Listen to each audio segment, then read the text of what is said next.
Hey guys, this is Sam. Well, welcome back to my little corner universe. Welcome back to my playthrough of The Wolf Among Us.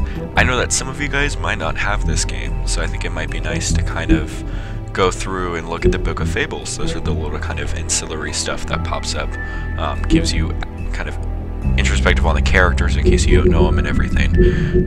So I'm going to go ahead and just kind of look through these with you guys, because I know a lot of you might not have this game and you might want to see them, so this is cool. It's renowned Bigby Wolf. He's known for tormenting pigs and girls in red hoods, but he's trying to put those dark days behind him. Fabletown sheriff remains in his human form mostly. However, due to his rough past, his people are slow to trust him. Bigby is determined to show that he's truly changed, but some instincts are just too hard to control. That is indeed true. Bigby. Snow White. Snow White may seem cold, but this stems from her life of mistreatment and abuse back in the homelands. After escaping assault and imprisonment, not to mention an attempt on her life, she married Prince Charming. It wasn't long before Snow discovered that Charming cheated on her with her estranged sister, Rose Red. From what I understand, it probably was a little bit more than just one woman. She divorced him. After the Exodus, Snow focused her attention on Seba's safe haven for fables in the New World. She now she's assistant to Deputy Mayor of Fabletown. And this is not going to be... I'm going to put this in the... I'm going to put this along with the rest of them, but this won't be connected to the actual playthrough. I'm just going to kind of go through with these guys and kind of show you guys. Wisdom is one of the few men who went toe-to-toe with Bigby in his Black Forest days and lived to tell the tale. In an attempt to save Little Red Riding Hood, he split the Great Wolf's belly open with his axe, filled him full of rocks, and threw the beast into a river.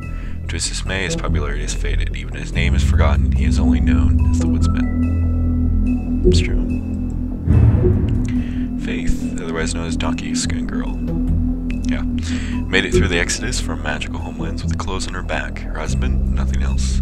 She was a beautiful princess, happily married to Prince Lawrence of a neighboring kingdom. Life should have had a happy ending, but the mundane city of New York wasn't kind to her or her marriage. The money Faith found herself turning tricks, but the rent for a cheap apartment on the outskirts of Fabletown. She had a difficult life, but she did what she could to survive in an unfamiliar world. It's true. You know, I am a little bit upset, though, that Snow White, in my opinion, she wasn't as strong, or what should I say? Strong isn't the right word. As vocal as she was in the comics. And I've only read the first comic, and it seemed to me she played a lot more stronger of a role in the first comic, in the first volume that I read. I collected them in volumes much afterwards, just read them before, and bought it as a volume. She seemed to be a lot stronger and a lot more vocal, and it didn't seem... I don't remember Ichabod Crane. I thought it was just King Cole and then Snow White, but I don't know for sure. She was Deputy Mayor, I remember, so they kind of changed it up a little bit, but after the events, as you guys saw, well, we'll see. Okay, Beauty. Beauty and her husband Beast once lived in an enchanted castle, but they were forced to flee the homelands in the Exodus, leaving all of their wealth behind. Now they live in a modest studio in Fabletown, New York. Though times are hard, the Beast working multiple jobs. It was the longest lasting relationship of all the Fables. Well, we'll see how that ends. Beast and his wife Beauty left everything behind when they escaped the homelands in their exodus. Without his former wealth, Beast must pick up extra work to make ends meet. He's able to get around Fabletown without glamour most of the time, but if Beauty gets too angry with him, he becomes more beastly by the minute, growing horns and large teeth. Despite the occasional bickering, the two are truly in love and have the longest lasting relationship. Mr. Toad, the liar to me. Superintendent for a defunct department on the edge of Fabletown proper. 3.5-foot talking amphibian, Toad is required by Fabletown law to keep his family and himself magically glamour to appear human. The problem is Toad isn't too concerned with what the law is, and he has to be reminded often. Yeah. I'll look Colin. Colin is better known as one of the three little pigs. Back in the homelands, they were harassed by the big wolf, who blew down Colin's house of straw. The Exodus, Colin and the other Fables who couldn't pass for human were sent to live in the farm in upstate New York. To stand such a boring life, Colin constantly makes trips down to Fabletown to bother Bigby. He's caught and sent back to the farm, but he doesn't let that stop him. I don't know, the farm might play a role in the next little bits, but I haven't really seen them. Hailing from the haunted town, Ichabod Crane has been Deputy Mayor of Fabletown for nearly 150 years. Full of nerves and takes his job very seriously. That doesn't mean he always does it well.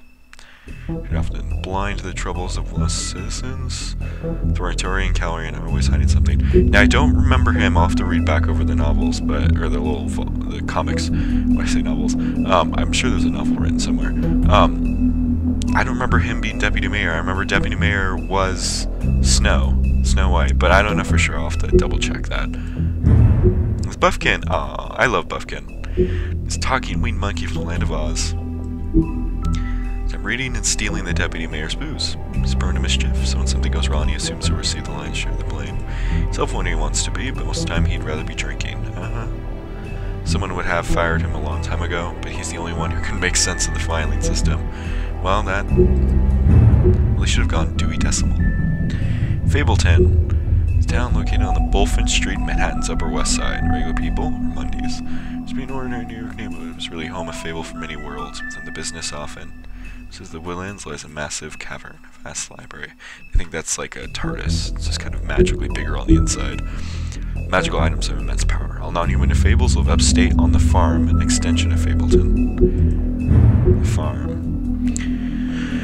Who's gonna pass as human giants, goblins, animals, is located upstate, far enough away from the Mondays to avoid detection. So its residents resent their confinement to the farm, despite size and comforts. The farm is a prison. They would be allowed to leave the farm if they could purchase glamour, but many don't have the money. Though some, like Holland, sneak out to the city anyways. Mondays, the police. Short for mundane, Monday is a catch-all term the Fables use to refer to non-magical inhabitants. Warning spells placed in blocks Fableton to the farm to keep their minds distracted and dull within certain boundaries. If anything should pique the curiosity or scrutiny of a large group of Mondays, the magical protection charms would overload and fail. As Sheriff of Fableton, one of Bigby's primary functions is ensuring the Fableton community maintains a low profile. That seems to be hard when there's serial killers about. Glamorous. Glamours are spells that allow the user to change their appearance, but they are expensive and can be purchased by non-human Fables in order to pass for human on the Mondays. Cheap glamours can be found in the seedier parts of Fableton, but they are often unreliable and prone to sudden failure. See, I don't know who she is, though. It's Lawrence. My faith immediately fell victim to the harsh realities of the mundane world. Between New York, hoping to find a community. Fables. If they live in Fableton, they had settled in an apartment in the outskirts. Fortunately, that meant they were out of sight and out of mind when it came to government assistance. Prospects dwindling, Faith led Lawrence to try to make it on her own. Now, without his wife's support, Lawrence struggles to motivate himself and quickly sinks into depression. Tweedles. Now, those guys seem kind of iffy. Sorry. Those Dumb and D are thugs for hire. They appear human, allowing them to carry their contracts in the money world without charge. They are inseparable as they are ruthless. See, to me, they seem like a much bigger problem than the woodsman. Like, I understand the woodsman, but to me the woodsman doesn't seem like he'd hurt anyone. He seems like he's drunk. He seems like he might get drunk and cause damage, but it doesn't seem like he'd be the kind of person to hurt somebody. You know what I mean? Not, like, purposely. Holly. Oh, she's a troll, that's what it was. And the owner of the Trip Trap Bar. She's glamored to appear human, but her patrons know better. All it takes good of her regulars. Downtown Fable's a little spare, but she has no patience for Fabletown's government that has done nothing to locate her missing sister. Grendel. He just wants to be left alone. In the old days, he terrorized Norse mead halls, but lately he can be found occupying a stool in various quiet, dumpy bars around New York. He hates the noise of the city, but must work there to afford his glamour. Despite his gruff bearing, he's fiercely loyal to those who learn to offer him the space silence he deserves. Talking to him is like watching a time bomb tick down. It's only a matter of time. Yeah, it's kind of scary. Bluebeard. Bluebeard managed to escape the homelands with his riches intact and continues to be one of the wealthiest Fables in New York. Fableton government depends on his generous contributions, and he often uses this influence for his own benefit. As a former serial killer, he claims his days decapitating his brides are over. He was able to leave his violent ways in the homelands, and he hasn't stopped him from making an occasional trip down Crooked Lane. Bigby's vengeance. Long ago in the homelands, the North Wind fell in love with a blazing white she-wolf. Taking canine form, he courted her and stayed by her for 2 seasons. However, the wind by nature must change direction, and North's temperament carried him back to his wintry castle. She-wolf was heartbroken, and soon after her lover fled, she gave birth to a litter of cubs, including the ones that would become the big bad wolf of legend. Okay, that's cool. Watch his mother die of sadness and unrequited love, young Big B's wolf swore vengeance against the capricious north wind. 7 times the beast journeyed. 7 times the beast journeyed to the great castle, but there was no match for the elemental might of his father. Having failed to taste vengeance, he swore to think no more of his dead mother or lonesome father. Buried hatred, however, is seldom forgotten. See, now that I've had a little bit of time to kind of think over the whole game and the experience, I'd say that it was obviously very good. I mean, they definitely delivered in terms of that. I think that there was that kind of moment with Colin that was very good. I think the dialogues were very good, especially that moment with Colin. That moment with Snow was really cool in the taxi cab. They were really good in dialogue. The action scenes were really great. I like how they did the QTEs on that, and I mean, it's a point-and-click game. It really, when it comes down to the buttons, you really can't have. It's going to come down to point-and-click when it comes to the action scenes, and I thought it translated very well.